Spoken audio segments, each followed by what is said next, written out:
everyone, I'm Dr. Z. I'm a clinical psychologist specializing in transgender care. Welcome to my channel. Welcome to this 7 video series for partners of trans-identified individuals, where I tell you 5 most common phases that you most likely go through. Now remember, the phases are not linear, or they may be linear for you, but you may end up in 1 or 2 phases, or you end up going through all of those phases, and I share with you some tips of those phases. So if you watch the videos as partners, you now have a better understanding of what to expect, what may be coming your way. If you're trans individuals, you have a better understanding of what your partners are going through. In this final video, I want to, well, I doubt it will be my final video, but some of you will have some questions. There'll probably be additional videos apart from the series on how to navigate relationships, what you can do as partners, what you partners can do for you. But in this 7th video in the series, I wanted to share some of the tips, if you will, some of the things that I've seen that tend to work.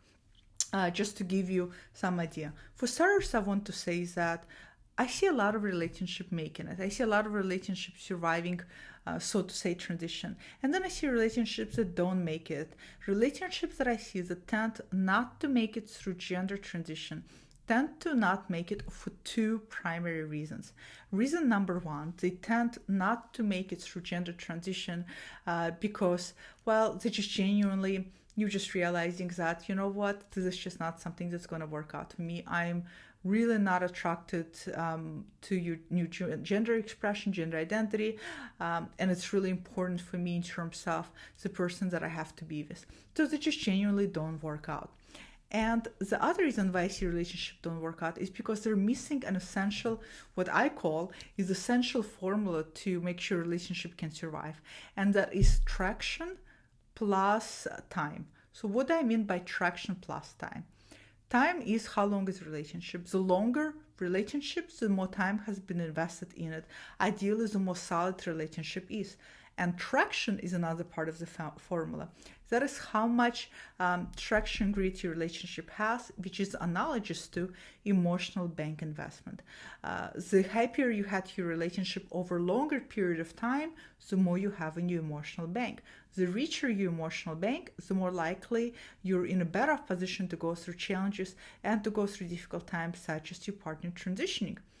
If your emotional bank throughout the course of your relationship or the course of your marriage, whatever relationship is for you, if your emotional bank is not negative, if it has accumulated, instead of positive emotions, it has accumulated resentfulness and contempt, and has accumulated a lot of things that you don't think are fair, a lot of things that you're resentful toward your partner, a lot of things that you hate about your partner.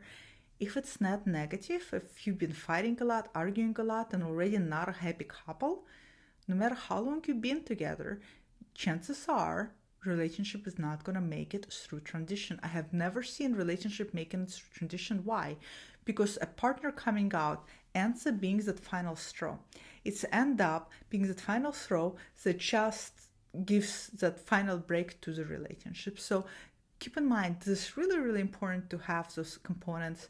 A lot of times, like I said in one of the videos, people don't want to acknowledge in what state their relationship is when partner comes out. They don't want to acknowledge the relationship is not good or healthy or solid or emotionally rich to begin with. So it's easy to blame things on transition. It's easy to say that we're breaking up because of transition, or it's easy to say things did not work out and our marriage fell apart because of transition, versus to take accountability and to say, you know what? Let's be honest, our marriage has fallen apart a long time ago. We no longer are in the same emotionally mutual capacity that we were when we first met, and this is just not going to work out. That would be the best thing that people can do. So keep that in mind, but I see people making it all the time. Younger people have also a good chance of making it. Why? Because they have grew up in a world where we talk about gender more often. They grew up in a world where they're assessing and looking at relationships through a different lens. So there's a lot of things here, a lot of potential here for couples. It's not all dark and gloomy and really sad, the way people present on the internet, that couples don't make it, that you're going to be alone, that everybody's going to leave you, that partners leave their trans partners. No, as partners of trans partners, those of you who are watching, you know that if anything, you don't want to leave because you have, like I say, relationship is investment. You have invested a lot in this relationship, and of course you want to stay, especially if you still care about the person. So if you did decide to leave, it's because you really decided that was the best thing for you, and you know that things are not going to work out, and that always has to be also respected and acknowledged in a partner. And would be the first person who respects and acknowledges that very much so. So another thing that you need to consider, another tip, is that for a lot of especially cisgendered women in relationship, your sexuality tends to be more fluid. It's actually a statistical fact that for cis women, for some reason, as we especially age, our sexuality tends to be much more fluid and much more flexible and less rigid. So there's also that. A lot of times, cis women in relationships, when their partner transition, may say, you know what, I'm just, especially if your partner transitions from male identified to female identified, you may say, you know what, I'm really not a lesbian, I'm not attracted to women. And this time you may find out that your sexuality, your attraction is actually much more fluid. So be mindful of that and give yourself some time to see where things may lead. One of the biggest tips for couples who care about each other, who do have some amount of emotional being, who do have investments such as children, who do have investments such as other things, not to rush. It is so easy in the beginning to give into emotions. All of you are going to feel a lot of emotions. You're going to feel emotions of betrayal, being lied to, hurt, anger, grief, sadness, a lot of other emotions I haven't even named. You're going to feel a whole area of emotions. Things are going to feel very, very unfair to you. This is not about fair or about unfair. It just is. There's no way to justify it. There's no way to assess how it is. And you have to acknowledge that you're going to be feeling a lot of things. You're going to be feeling a lot of feelings, a lot of emotions.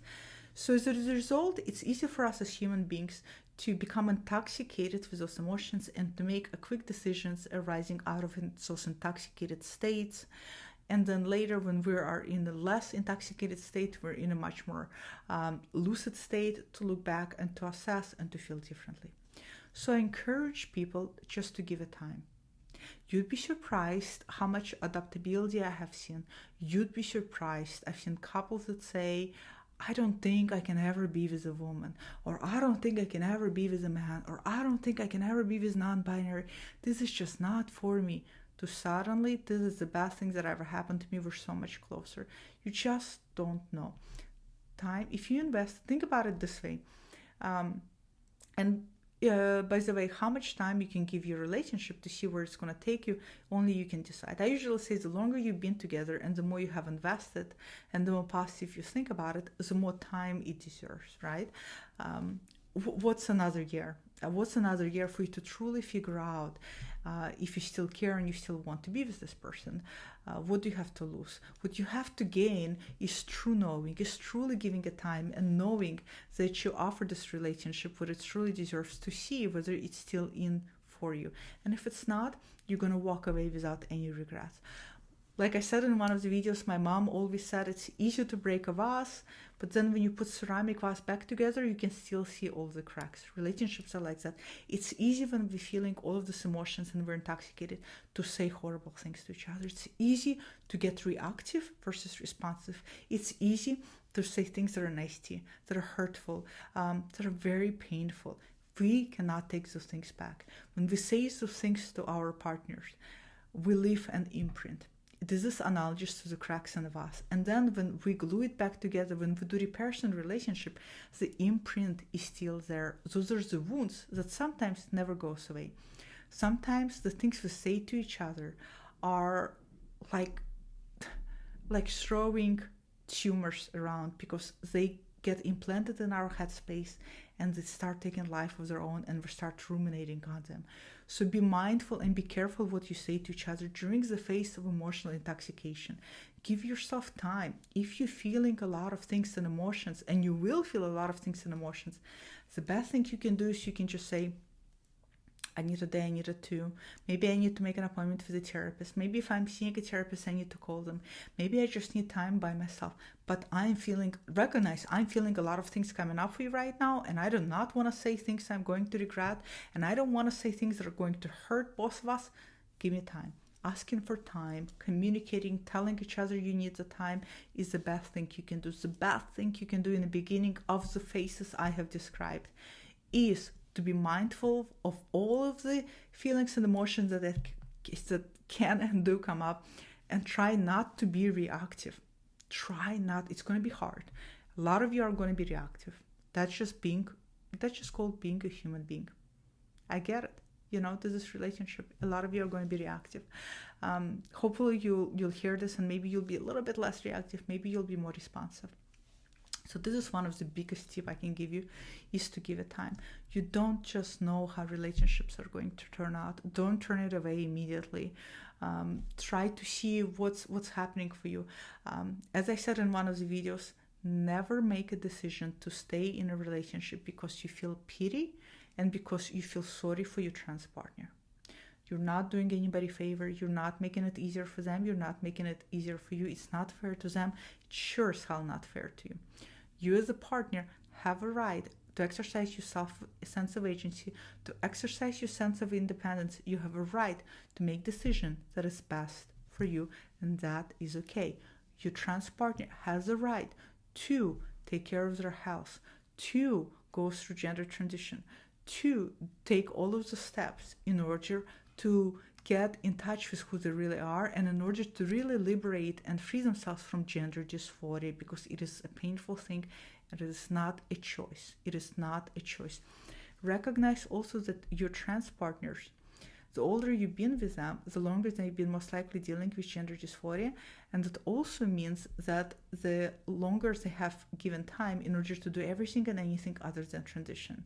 So this is not something that people jump into. Again, this is not about fair. This is not about just. This is.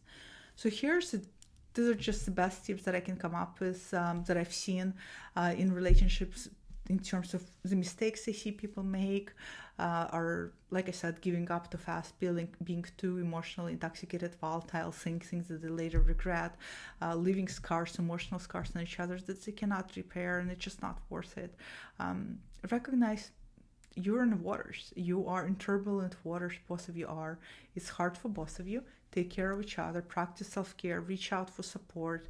And also pay attention to the phases I described and what can come up for you in those phases. Acknowledge what comes up for you in those phases. But in the end, also decide what's best for you, and be honest with yourself and be open to communicate and to discuss things with each other. So hopefully this series has been helpful. Comment below.